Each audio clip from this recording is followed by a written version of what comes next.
Good morning, everybody. Welcome to the OK Grognard Show. It is Saturday, October 3rd, 2020, 10 a.m. Central or thereabouts, in beautiful Lake Geneva, Wisconsin. It's Saturday, so of course that means it's GM Review Day. GM Review Day kind of takes the form of us looking at something gaming adjacent, a movie, a book, some other source material, a history lesson. Doesn't really matter. Something that we can look at and then file off the serial numbers and use some of it in our gaming. In this case, it's pretty easy because we're looking at the 2013 movie Jack the Giant Slayer. It's a pretty exciting movie. I mean, if you like giants and you like giant slaying, then there you go. So it was a PG 13 movie? But I gotta tell you, there are some parts of it that are pretty gruesome. There's not a lot of swearing, there's no sex, there's a bit of male female romance, but the young budding boy meets girl both become secretly infatuated. Eventually, they get to reveal their feelings, and by the end of the movie, yay! But no sex, so there's not a lot of, not really any innuendo or anything like that in it. So their PG 13 has got to be predicated on the violence and perhaps the terror in the movie, if that's something they consider when they think about ratings and how young people might be allowed to watch it. Yeah, PG 13. Intense scenes of fantasy action violence. Some frightening images and blue language. It says blue language. I don't really recall. Maybe I'm just, you know, maybe I don't notice that sort of thing anymore. Maybe there's so little of it that it just kind of passed me by. But I don't know. All in all, I've got to say I quite enjoyed this movie. It's only got a 6.2 rating on IMDb, the Internet Movie Database. That's with over 130,000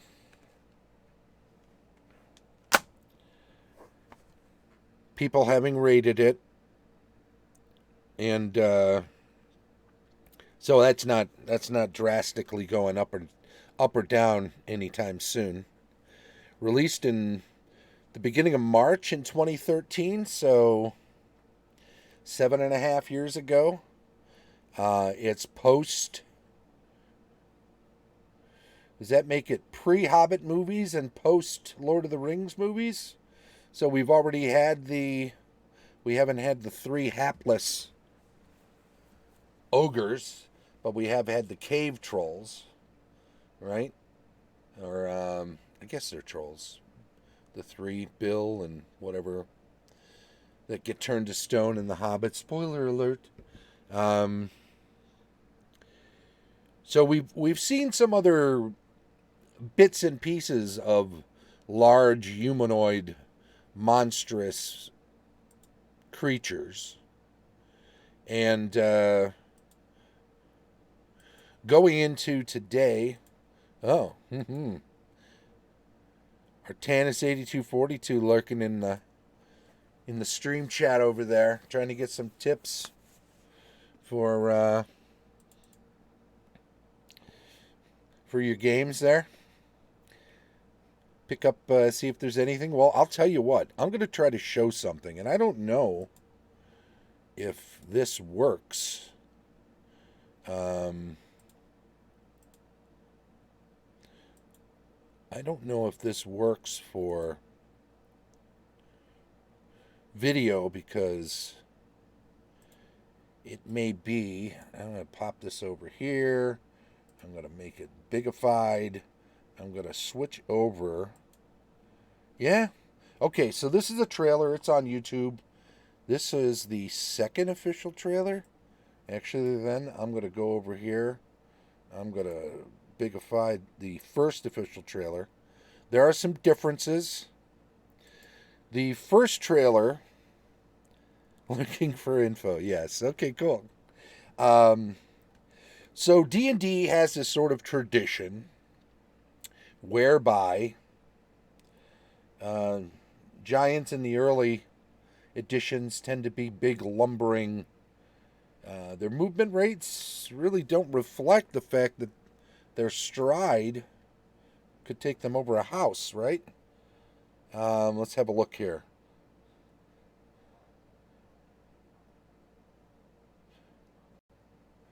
So these are trailers that are readily available. We're going to take a look with the thinking.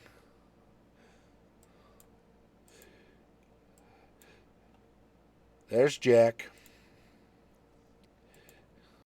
There's the princess.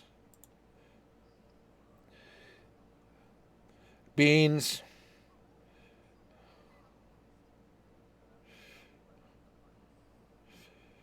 She tries to slip away. They both grew up with the same stories.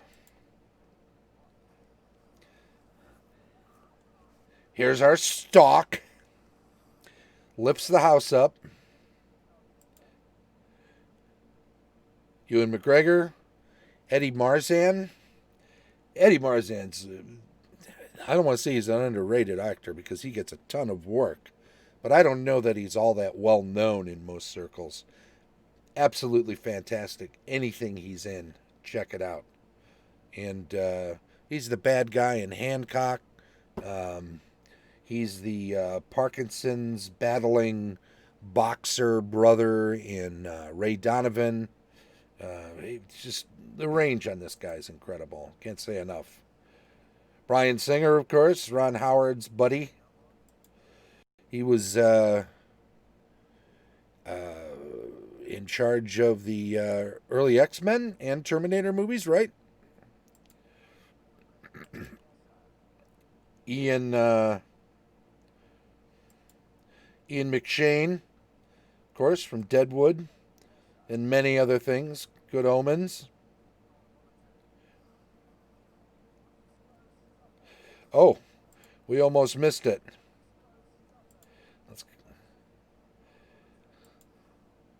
Let's not discount Stanley Tucci as a bad guy. Crazy good looking stock.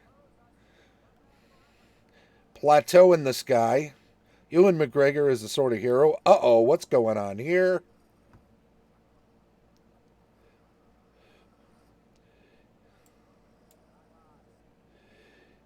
Okay.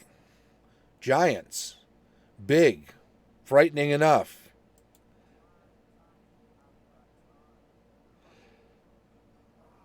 Are there enough of them?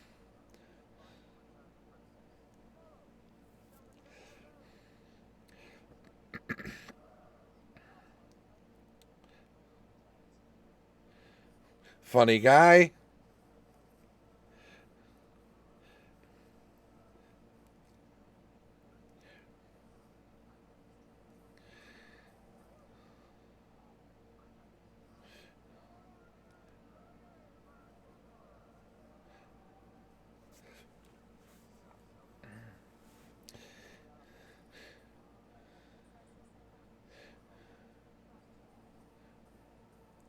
Yay.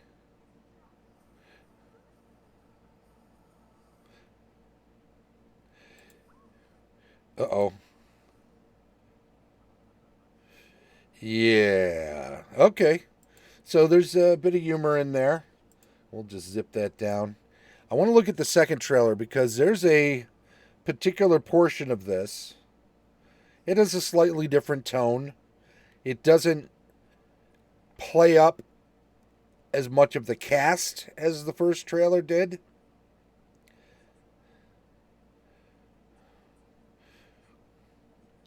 Does the setup with the boy meets girl, so on and so forth stuff.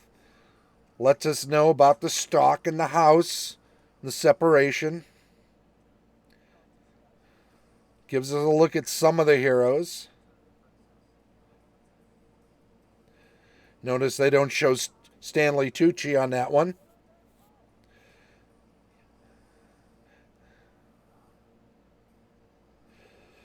Right here is what you want to watch. Because this shows that giants aren't just big lumbering things, but very quick.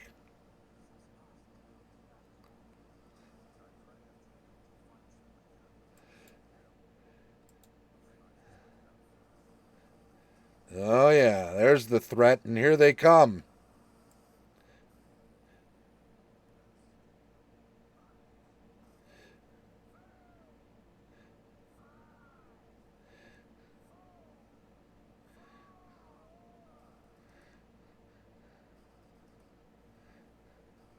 So this is 2013, so 7 years ago is not that long after the early X-Men stuff.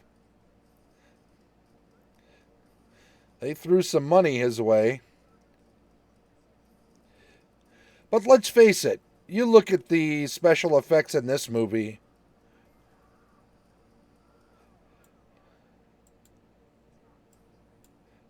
All right. You look at the special effects in this movie, and we've seen better, right? Those are not what one would call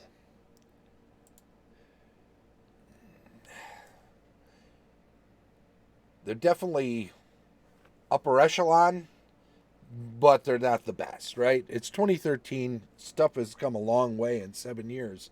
You even watch some television shows now. Um, and I say television shows. I'm including stuff that's on Netflix, um, stuff that's on Amazon Prime, stuff that's on Apple, uh, Disney Channel. Um, I'll include all of that when I talk about television per se. Anything that isn't released in a 2 to 4 hour, hour and a half to 4 hour chunk at a movie theater, I'm gonna call television. Unless they say right out that it's a made-for-TV movie. Anyway, these are differences without a distinction. Is that the phrase? Um, the point I'm trying to make is about the special effects. You watch some shows now, like The Boys, for instance, and the special effects in that, relative to 2013, are seamless, right? I mean, you've got a boat running full on into a beached whale. You see some of the special effects in that superheroes movie like that, where buildings are collapsing, people are running around on top of the rubble as it's collapsing, you know, superpowers going off left and right, bodies exploding, all sorts of crazy stuff, and you see that stuff, and it's insanely good. Elitist, they were pretty special effects that fit the world. I don't know why I'm defending it. I barely notice echelons. No, I hear you, and I mean, you're. I'm a huge. I mean, I did a whole series on Ray Harryhausen. A couple of months ago, on his 100th anniversary of his birth, right? And I'm without a doubt somebody who appreciates different levels of CGI, but And this is really good for 2013. This is pretty darn good. Obviously, a huge amount of the budget had to go into the CGI in a movie like this, right? Because I mean, there's hardly in a 2 hour film, 114 minutes. Okay, almost 2 hour film. There can't even be a half hour where there isn't some form of CGI. And of course, all of your set dressing, all of your scenes, everything else has to blend in with that CGI in feel, in tone, in lighting, in every other way. So even that half hour, you've got to spend a ton of money on the practical props and effects and whatever else that are involved in that half hour so that it's not jarringly different from the hour and a half that includes full on CGI with giants and the stalk and the climbing and the swinging and the jumping and the everything else, right? So yeah, no, you don't mistake what I'm saying for not appreciating, for me not appreciating anything. And you know, some movies with just flat out practical effects are often every bit as amazing as anything with CGI. So there you go. In any event, uh, I think the hugest point for me watching this week was to get it in my head again. The idea of giants relative to human-sized creatures. Um, when Eddie Marzan, in his armor, is discovered by the giant by the pool and makes a run for it, and the giants just look at him. And once he starts moving, retroactively, you're thinking, oh, the giant was just looking at him like, why are you running? You ain't getting away. You know? So the idea that a giant would consider anything small, even a threat, it's got to be just foreign to their nature. First of all, we don't think of them as super intelligent enough. They're cunning hunters. You gotta be when you have an appetite that big. You gotta be hunting most of your time, right? You gotta be making sure you have food, and the fact that you probably, if you live in a medieval fantasy world, you probably have more enemies than you have friends when you're a giant. So you got to be ready for a fight almost all the time. Every waking hour for sure, and probably sleeping with one eye open most of the time. Um, you're big, you're fast, you're strong, you're hungry all the time. So what is it that scares you? Does anything test your morale? Does anything uh, get you chased up, make you scared or chase you away? I don't know. I don't know. Other than being severely wounded, at which point are you getting away? Uh, do you acknowledge when you meet your match? What about giant on giant fighting? Uh, is that just is that generally just non-lethal combat? Is that just punching each other and brawling, and one eventually acknowledging a certain level of subservience to to whoever bested them? Well, that's a good question, and I gotta say, let's see here. We're gonna pop back over to this other screen for a second. Have a look. Jack the Giant Slayer, like I said, 6.2, 130,147. 220 photos. That's really what I want to look at. Is I want to check out some of the photos, particularly where there are giants and human beings in the same Now, obviously, climbing the stalk's pretty cool. All right. Pop that off. That's a huge part. Obviously, the beanstalks are a huge part of this story. We're going to see a lot of them in this, whether they're up, whether they're down. There's multiple stalks, so we get to see a lot of that. As a GM, well, let's get into the GM review portion of this too. Beyond the giants and their danger, set dressings and stuff, the armors, the shields, the swords, the accoutrements, the carts, tents, all of the stuff that's in images like this, the banners. Um, there is stuff to lift left and right in this movie. Watch it through, enjoy it, stop it and start it. Armors again. And all the individuals, of course, the king and his daughter have the fanciest armor, but looks practical, right? This obviously, even because you can see the ripples in it, right, is obviously just a print shirt made to look like scale mail underneath, and when it bunches up like that, you can see that. So we've saved a couple of bucks there, and that's okay. This too, this is not this cross-barred pattern is not any kind of armor at all. This is a print shirt underneath, and that's all right. If it's tighter like that, it distinguishes them from the tunic wearing other individuals.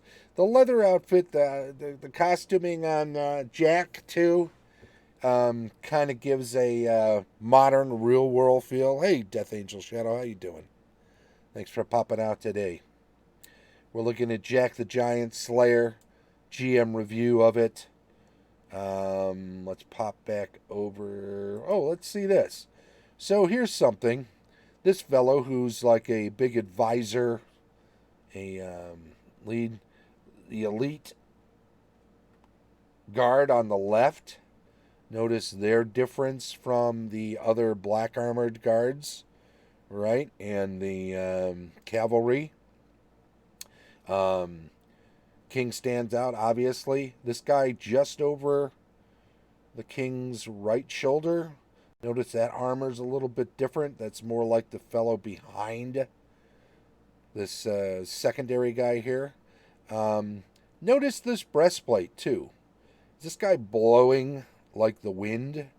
So does this imply a elemental deity or something that is being worshipped in this kingdom by at least some segment of society? Although on the helmet, notice there's a sort of a tree badge on there too. That's pretty cool. Is this a lion under a crown on the king's gorget, right? Torque, rather. There's a lot of little things to pick up on over here. I think they called the kingdom Albion. So looking at the top of the shields, it looks like a BR. I'm not sure how that fits in with this. I'd have to maybe do a little more research because that's confusing me a little bit right now. Oh, and is this meant to be like a reminiscent of like late Victorian Prussian or Teutonic, some Teutonic German, possibly armor, Austrian maybe. I'm not sure. On the certainly they give him the handlebar mustache and monocle to tie in with that look. Interesting enough. Worth maybe snagging there. So too our villain, and I'm going to do two shots of him here. Here he is in just sort of a studded leather armor, you could call it. Now, If you check out Lindy Page and find out what he has to say about studded leather armor, he's going to tell you didn't really exist, and that's all right. It doesn't mean it doesn't exist in games, and it doesn't mean that games haven't in turn influenced movies and television and fantasy in other formats, certainly in video games and such. Let's check that next shot with him and he's getting some makeup done and talking to the boss, Bryan Singer. Young guy, right? In 2013? Still young. But look at Tucci. He's got the armor underneath, but he's got this kind of a overcoat, semi-cape sort of thing, right? Which is kind of neat. And check out the castle here. What sort of stuff are we putting around? We're putting a mirror up there. I don't think it's an actual mirror. It looks like it's whited over, which you would want to do. If you don't want a painting up there that's suggesting something specific, art-wise or setting-wise, then you've got to put something else up there. Maybe they're using a real place, and that would have been a religious portrait. Certainly, it's probably a church. Look at the stained glass in the upper left and in the back. And that all being the case, this might have been some religious iconography that's just being covered up with like a flat white panel. And they throw a harp up over on the left. These banners that are hanging down along here may well be masking some other religious things, like statues and alcoves that are partly up between the archways, right? All you have to do is throw that up there to mask that. The floor may have had things on it. Those look like gratings. If you look off to the right, you can see where one is lifted up a little bit.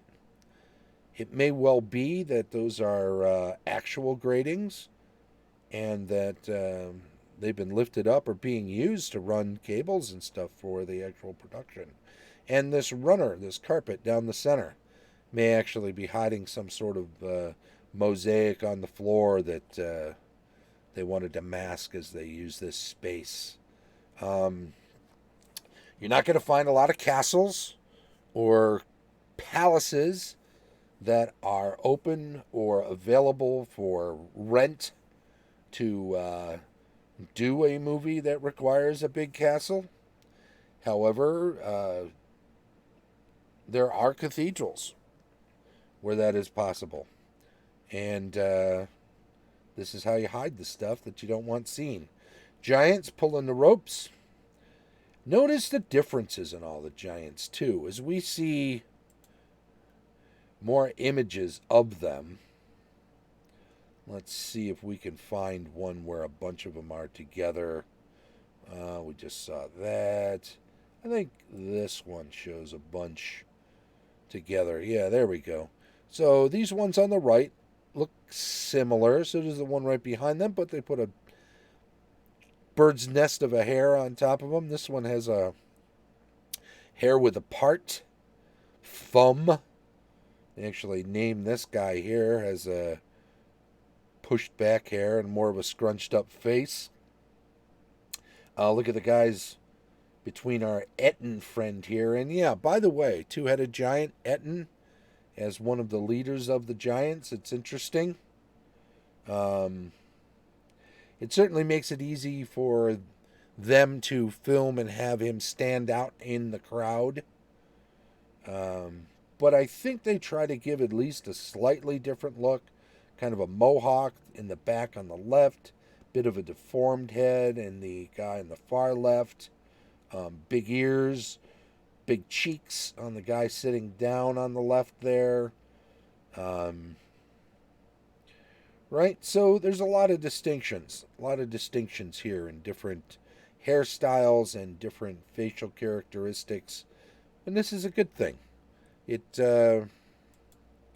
takes away from the idea that there's a sort of a cookie cutter mentality to CGI creatures. Let's have a look at the two faces of. They do a thing with the Yetin here where the one on the left, his right, is seemingly challenged in some way, underdeveloped rather than fully developed like the one on the right. I believe Bill Nye is actually. Is he the one? Yeah, that is him. And Kassir, character actor, plays the smaller head. But, well, we love Bill Nye. And that's a kind of a hidden gem thing going on there. Look at that. Oh, you know what? Let me back that up and go back to that. I want to point out that we saw that a human being can fit in the mouth. Essentially, a giant can take, in this film, I'm not saying in all games and everywhere that you use them, but in this film right here, this giant could grab a human being and stuff half of him in his mouth and bite down and bite him in half. If that's the case, then if that person was standing on his shoulder, he would barely reach above the ear. If that's the case, think about how big that horned creature must be compared to a regular human being. Also, in the amber on his necklace, that looks to scale compared to how they're showing human beings. So that would be like the skull of a human being, about the size relative to what they're showing in scale in all other scenes in this movie. Again, if that's the head of a human being, how big must that horned creature, and I assume it's some sort of bovine creature or, judging by the horns, some kind of deer, or I wouldn't even say moose or anything like that. It's certainly, the horns go straight up, which is weird, but gazelle maybe or something. But if it's either of those families, right? Still, relative to a human being, this human being's skull wouldn't be any bigger than the eye socket on this skull on the shoulder of the giant. And I think that's an interesting thing, because that suggests that some of the creatures that they breed or hunt or have domesticated as giants up on their plateau, and we know they have sheep up there, but I think from that scene where we see him running away from the sheep, or running away from the giant, there's a sheep that the giant steps down next to, and that sheep looks like a quote-unquote normal-sized sheep relative to humans, but this skull here suggests that they have some sort of other herd animal or animal that they hunt that is huge up there on the plateau. How big is that plateau that you can have something like this? Those are got to be herd animals, right? If there's a herd of these creatures up there, they're not just wandering around free, I wouldn't think. There's a lot of giants. We don't get a full sense for exactly how big this plateau in the sky actually is. We don't hear anything about how it manages to float up there. We don't know anything about how long it's been there, except that it's been multiple generations since there was any interaction between the humans on the planet, on Earth, and what's going on in the sky up there. So it's a lot of questions they leave unanswered. That's not a bad thing. GMing-wise, unless the player's characters have access to information, you're not obligated as a GM to pass any of that information along to them. You may well want to have that information for yourself so it makes sense, so that anything else you provide information-wise or detail-wise in your setting can be justified in your own mind and consistent and make sense that way. But it doesn't mean that information has to be shared with the players, because their characters aren't necessarily going to know that stuff either. All right, so we've looked at some of these things. Here's a nice little weapon scene. Okay. What's he got in his hand down there? It looks like just a rock. But I'll be darned if that isn't a flat triangle on one side of that rock that we can see. It almost looked like he's got a giant 20-sider that he's about to shoot. I just wanted to point that out. Um, Embers all over the place. Fire, a lot going on in that regard. Giants around back there. Several are dead. Some are wounded and rolling around. So we've got quite a few. I'm going to pop back over to the next page here. There are a lot of images here. Armies, if you're going to fight, you should make armies look big. This looks like it peters out pretty fast over here. So, budgetary wise, they might have had a little more going on there, right? Let's see. Let's have a look here. On the sides of the plateau, where the stalk reaches up and gets there, there are 1, 2, 3, 4 of these kind of carved faces, which are much larger than what would be the face of an actual giant, because look how small Jack is compared to it. And indeed, they're almost like tunnels, and there's rivers that flow that kind of drain off the side of the plateau, the floating plateau. But what are the odds that the beanstalk just connected at the one place where these exist? So the implication is that these go all the way around, however big this plateau is.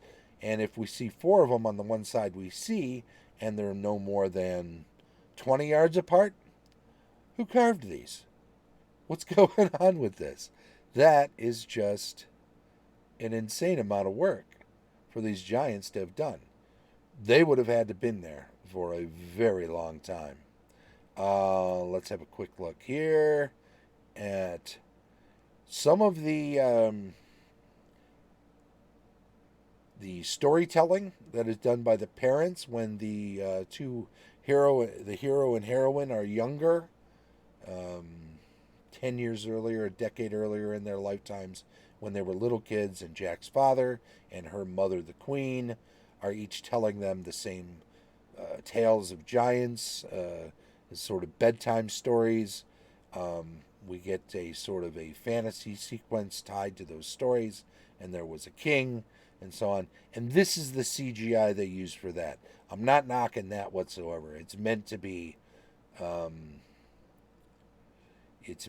like that. It's not meant to be more realistic than it actually looks. It's very good. It looks very good to me. It's a nice distinction between the two. So he's got this fiery crown, and he's getting the giants to acquiesce to him. He's a little put out that everybody else is falling to so easily in that scene, which is interesting enough. I'm going to flip further ahead here.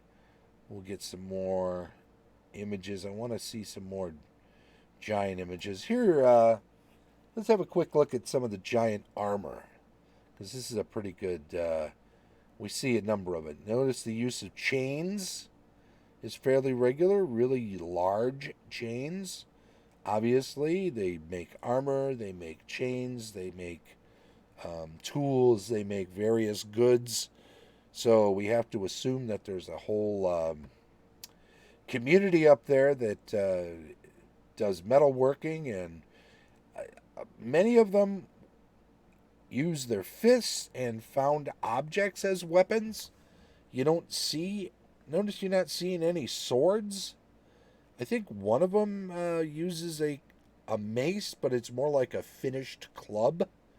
A good number of them will grab a tree or whatever and rip it from the ground and use it as a club.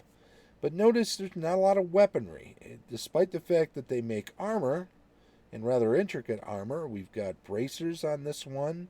We've got a face on the breastplate of the leader. We've got banded mail on the ones around him. Some of it's pieced together, like on the far right over here. It almost looks like it's large metal pieces that have been sort of stitched together. And like we said, the one on the far left are thumb over there has this sort of chain belt, which looks like it's holding some of it together. But we've got greaves on the guy just there, and the leader. So a lot of work goes into the armor. Not a lot of thought into having big old weapons for these guys, though, which I thought was an interesting take. I like the prop with the book. I like the stock, and it's the monks. They utilize monks in this as having being now like the keepers of the lore and the protectors against it happening again and hiding the beans that were left. And I won't go too much into that. I don't want to spoil the movie. I just want to cherry pick some of the elements from it. I think we're pretty good on that. How are we doing on time? 40 minutes in? Okay. Well, we'll get close to wrapping this up pretty fast then. Here's a good scene where we've got him holding Tucci's right-hand man. He's lifted him up. Fi and Fi and Foe, I think, are all pretty much the same, with slightly different accoutred giants. Fum, we saw, has that pulled back hair and a scrunched up face, but these giants are more typical of most of the giants. Notice another thing here. Look at the fingers on its left hand. They're almost segmented. They're almost bulbous, but the thumb kind of scrunched in. So there's a sort of deformity to them. But look at the forearm too. See that spike sticking out? And look at on the other side. There's a couple of spikes coming out of that thing. They're not going off to war in this scene yet. So these are, for lack of a better term, everyday clothes for this giant. Do we see some huge bones on there? What is that on his left, like hanging off of the left breast there? Is that the end of a huge bone hanging down? That would kind of suggest it might be from that creature. What is that hanging down by the right side, his right side waist, with the things sticking out of it? Can you see where my cursor's poking around? That almost looks like portions of maybe a spinal column of some kind. And then further up, those look like rib cages, kind of in a sort of bandolier. Is this a kind of a jewelry bandolier? We've got around its belt, around its waist. Look at the iron work connecting these two pieces and this leather straps. This almost suggests that they're using repurposing found objects in a sort of piecemeal way. Although it's hard to say, like these iron pieces here, what sort of found objects those would have been. I don't know. It's not like they've picked this stuff up and it would have been like something a human would have used at that size or whatever. Just gonna do something over here real quick. Do that.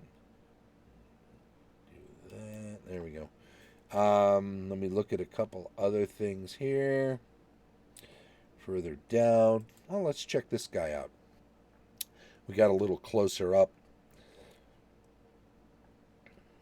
Dentistry, not real good. Good to know that. Look at these pauldrons, these shoulder pieces. Are they metal? Are they stone? I can't even really tell. They look like they're unfinished parts of a costume. They look like maybe they were meant to turn out to be jagged, crudely fashioned metal armor pieces. But it's hard to tell from that picture there. And I don't know. Maybe that was an early shot. Maybe that was a picture from before the movie was complete, but they were getting some stuff out there for promotional purposes. Let's have a quick look here. Okay, there's our two-headed giant there. So this is a field of giants pledging fealty to our Eton leader. We go through and count these 5, 10, 15, 20, easily 150 in this image here. Just at a quick estimate, a couple of hundred. So they're saying there's a lot of giants. And I think that's a interesting thing. All right, this is the last page here. I think we've seen most of what we want to see. Let's take one more look at this. Climbing the stock. Okay, we've already seen that picture. All right. Well, we're pretty far along, so I think we can wrap it up. I do want to say thank you to everybody who jumped in and out of the chat at different times and checked out part of the show. I'm sure more people will have the opportunity to check it out on YouTube later after it's been uploaded over there. I will say thank you very much to everybody who follows the channel and those of you who pop in on the stream chat. Particularly thank you. Oh, Jeff, I didn't have you in for this week yet for some reason. I was pretty sure you popped in earlier this week, but now you're in. It's Saturday. It's the last day to get on the list for next week's drawing. And now we've got you on there, so you're all good. And we've got you on there already, Sarah, so you are good to go, too. There we go. Right on. What else we got going? Well, we want to talk about the rest of the week, right? Because tomorrow, Rules Retrospective, that'll be part of our 3-day series of doubling up as show and seminar for Virtual Greyhawk Con. Rules Retrospective, I've been talking about looking at the rules on size in first edition. They get a lot more detailed in later editions of the game and a lot more granulated. Most of what we know about size in first edition boils down to small, medium, and large, right? Is it medium, man size, or smaller, or is it larger? And that distinction, we'll get into it tomorrow. Rules Retrospective, 1E, AD&D, size, tomorrow. On Monday, weekly news and announcements. Tuesday, cartography and world building. Wednesday, campaign discussion, often about Grimwald, my own campaign since 1974. Thursday, GMing tips. Friday, building adventures, and then next Saturday, back around to GM reviews. I'd also like to say thank you if you're catching up with this on YouTube. I appreciate it. It's very kind of you to do so. While you're there, please do subscribe. Give us a thumbs up on the video you're watching. Feel free to make a comment. We can always use constructive criticism to make the show a little better. And all of that is to say thank you, thank you, thank you. From the OK Grognard Show, here in beautiful Lake Geneva, Wisconsin. Bye-bye.